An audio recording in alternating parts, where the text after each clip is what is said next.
The Kids Tag Art program is a collaborative effort involving the Marion County Tax Collector's Office, multiple sponsors, and Marion County Public Schools. Fifth grade students are inspired to design their own license plates and in turn help raise funds for their school's art programs.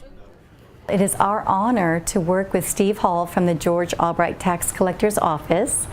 Every year he brings us all of the materials which are handed out to our fifth grade elementary art teachers, and our fifth grade students are invited to create a work of art that becomes a tag that would go on the front of an automobile. Woods Printing does all of the tags, and they can also order mugs and keychains, and Woods Printing only charges the cost of printing the materials, and the teachers receive about 50% of the cost, and that goes directly into their art budgets at their schools.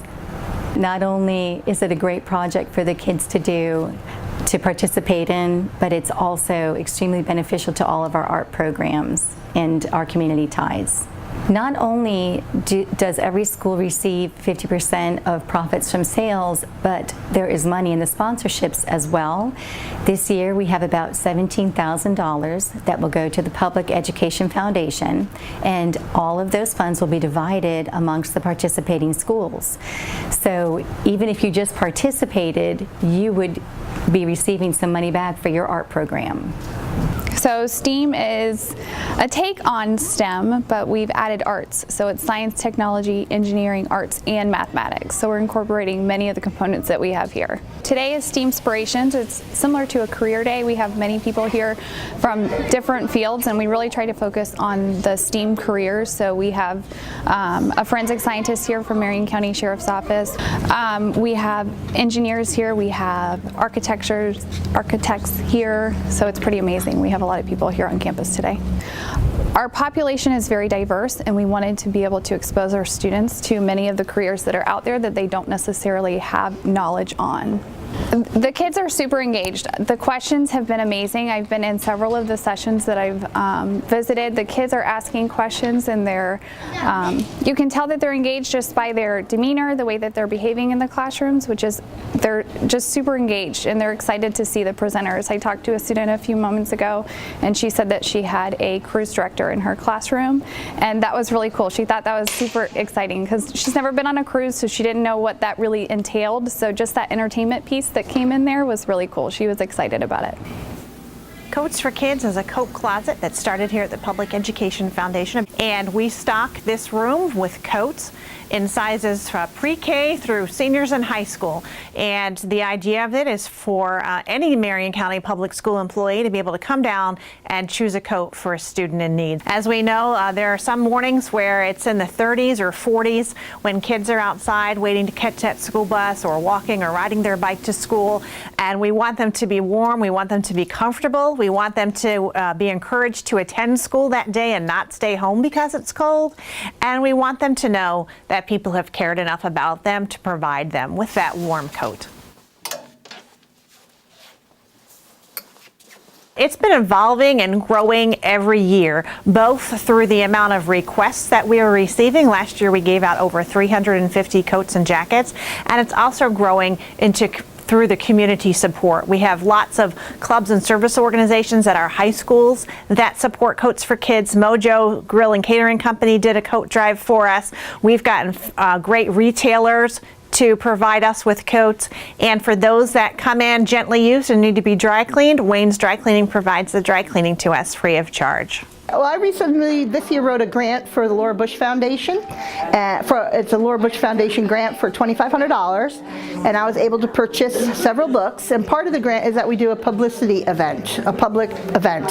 So I decided to do something fun called a book tasting, and the way that we do it is I put all the books out for the teachers to preview before I'm going to put them out for the students, and the teachers can browse the books and evaluate the books, give the kids a recommendation as to whether they think that the book was a good book and did they like it. And then I decided to provide some snacks and just allow the teachers some time to have fun looking at our new books before the kids take them away to their houses. We have appetizers, which I purchased, easy non nonfiction, easy biographies, and easy picture books. And I also picked, for our main menu, I picked books from the Sunshine State Reader List and also the Sunshine State Junior Reader List for our 3 through 5 students. And then for desserts, we have STEM books and Makerspace books.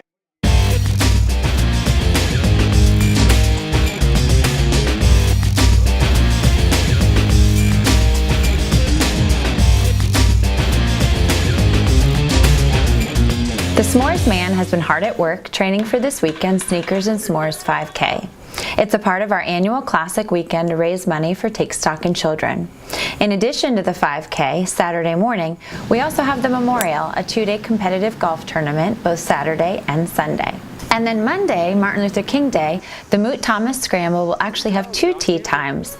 Taking advantage of the day off, a lot of our school district employees will be playing in the morning scramble, and in the afternoon tee time, we'll feature more of our public scramble teams.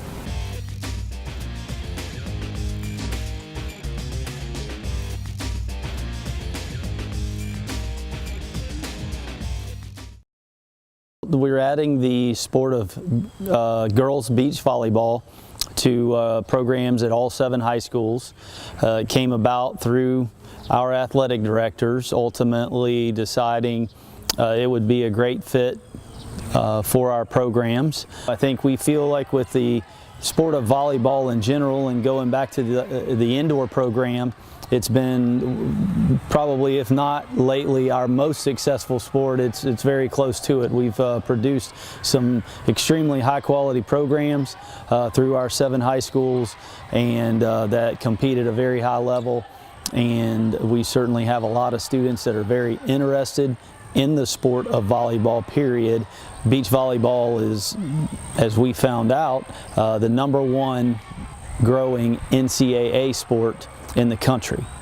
They have gone from 0 programs approximately 3 or 4 years ago to 60 programs now in NCAA. It provides our students with a natural progression through getting experiences through our high school programs, of course, to then potentially go on and play beach at the college level. And believe it or not, we do have currently a couple of former Marion County Public School students that are participating on college in college beach programs currently.